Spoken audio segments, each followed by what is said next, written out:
Imagine the Mediterranean Sea. The year is somewhere around 100 AD. The Roman Empire is at its absolute peak. Trajan sits on the throne, legions control everything from Britain to Mesopotamia, and Roman warships rule every coastline and harbor from Gibraltar to the Black Sea. The Roman navy, the classis, is the most powerful maritime force the ancient world has ever produced. Trireme crews are disciplined and battle-hardened. Naval commanders understand currents, winds, and tactics with precision accumulated over centuries of warfare. Now imagine, on the horizon, something appears. Something that makes no sense. A gray shape, enormous, flat on top, impossibly large, moving against the wind. No oars, no sails, just a low, mechanical thunder rolling across the water, and a wake that sends smaller Roman patrol boats rocking violently in every direction. A United States Navy Nimitz-class aircraft carrier has just entered the ancient Mediterranean. If you find this kind of deep historical thought experiment fascinating, go ahead and hit subscribe, and let us know in the comments where in the world you're watching from today. Let's be precise about what we're actually talking about, because the scale matters enormously to understanding how this confrontation would unfold. A Nimitz-class carrier is roughly 333 meters long. It displaces over 100,000 tons of water. It is nuclear-powered, meaning it needs no fuel resupply for roughly 20 years of operation. It carries approximately 90 aircraft, FA-18 Super Hornets, EA-18G Growlers for electronic warfare, E-2C Hawkeyes for airborne surveillance and helicopters. It houses a crew of roughly 5,000 sailors and airmen. Its defensive systems include the Phalanx close-in weapon system, which fires 3,000 rounds per minute of 20mm tungsten at incoming threats. It has radar systems capable of detecting objects hundreds of miles away. Its onboard hospital can perform complex surgeries.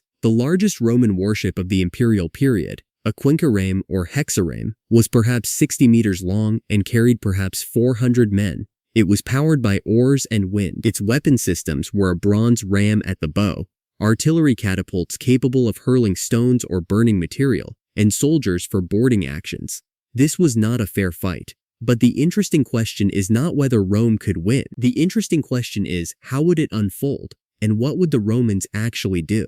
The first contact would likely occur at night or in early morning fog. Roman patrol galleys operating along the North African coast or in the Aegean would report to their commanders something they could not explain. A floating island, they might say. A city on the water, moving against the current with no visible means of propulsion. Lights. Hundreds of lights, visible for miles in every direction. The Roman response to the unknown was usually military. A reconnaissance force would be assembled. Several fast Liburnian galleys, the nimble two-banked warships Rome preferred for patrol and fast response, would approach this apparition with orders to investigate and report. At approximately 15 miles out, the carrier's radar would have already identified these approaching vessels. The Combat Direction Center deep inside the ship would be tracking them. The size, speed, and configuration of the contacts, small, slow, wooden, non-threatening, would be assessed almost immediately as no danger whatsoever. No weapons would be raised. The carrier would continue on its heading. The Roman galleys, closing to within perhaps half a mile, would experience something no Roman sailor had ever experienced.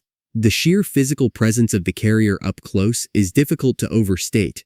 The hull alone rises roughly 20 meters above the waterline. The flight deck, with its aircraft, its catapults, its arresting wire systems, its island superstructure with its rotating radar arrays, all of it stretching the length of more than 5 Roman warships placed end to end, would be visible in full. The rowers would stop rowing. You can be certain of that. What happened next would depend entirely on Roman command decisions. And here is where the Roman character becomes historically fascinating. Rome was not a civilization that surrendered to wonder. Rome was a civilization that categorized, assessed, and conquered. Roman military commanders were educated men who read widely, thought systematically, and believed deeply that any problem could be approached with method.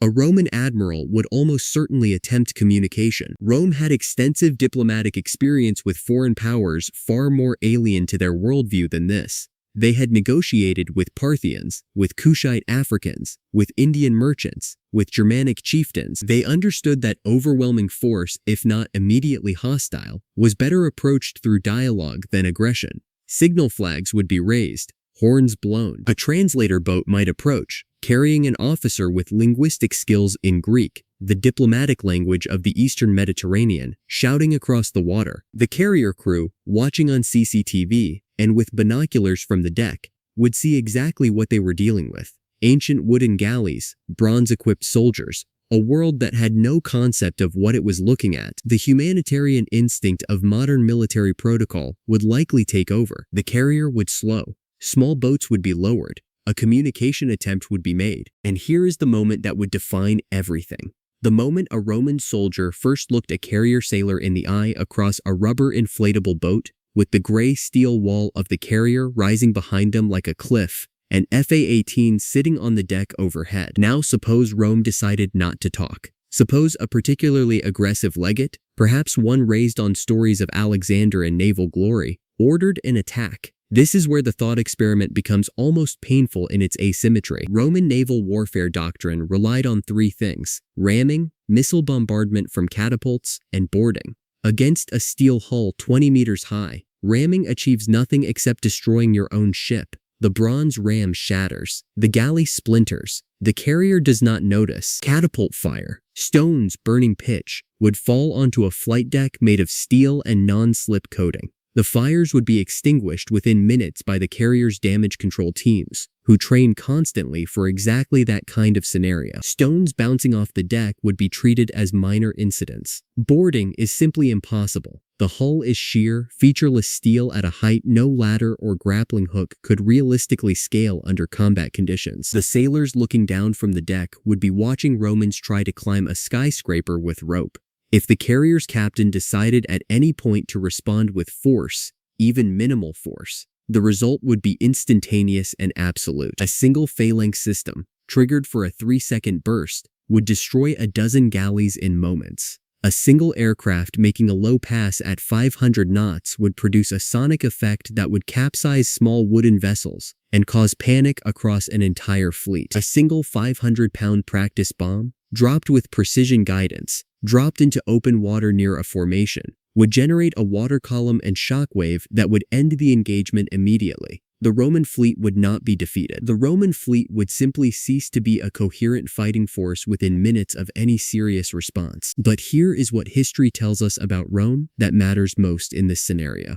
Rome lost battles. Rome lost wars occasionally. Rome was defeated in forests, in deserts, in mountain passes. What Rome never lost was its institutional will. After every catastrophe, after Cannae, after the Teutoburg Forest, after countless humiliations, Rome rebuilt, reassessed, and returned. A Roman emperor confronted with this vessel would not simply accept defeat as a permanent condition. He would do what Roman emperors always did. He would gather information systematically. He would send observers from every angle. He would interview every sailor who had seen the thing up close. He would consult engineers, philosophers, and astronomers. He would attempt to understand, and Romans were brilliant engineers. They built aqueducts, roads, concrete harbors, and siege engines of remarkable sophistication. They would recognize, even without understanding the principles involved, that this vessel operated on mechanical principles they did not yet possess. The conclusion would be rational.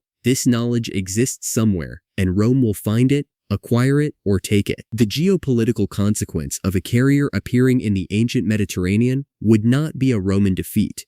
It would be the most aggressive intelligence-gathering operation in ancient history. Rome would want to know everything, and Rome had the organizational capacity to pursue that knowledge with terrifying dedication.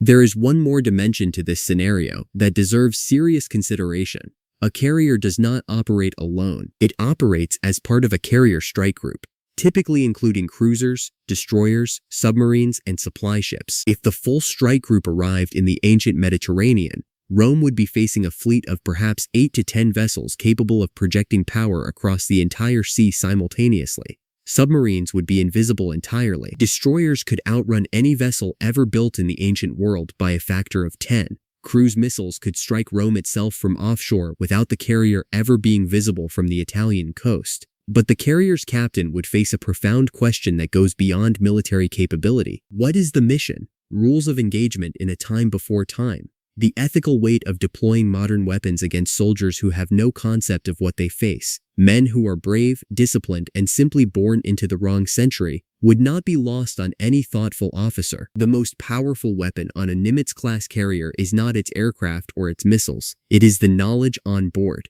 In its computers, in its libraries, in the education of its 5,000 crew members, medical knowledge alone, antibiotics, surgical techniques, germ theory, would transform the ancient world more profoundly than any weapon. The real question is not whether a modern carrier could defeat the Roman Empire. The answer to that is obvious before the question finishes being asked. The real question is, what happens to history when the future meets the past, and the future has to decide what kind of future it wants to be? Thank you for reading. For more thought experiments and historical deep dives like this one, check out the other videos on your screen right now, and don't forget to subscribe so you never miss one.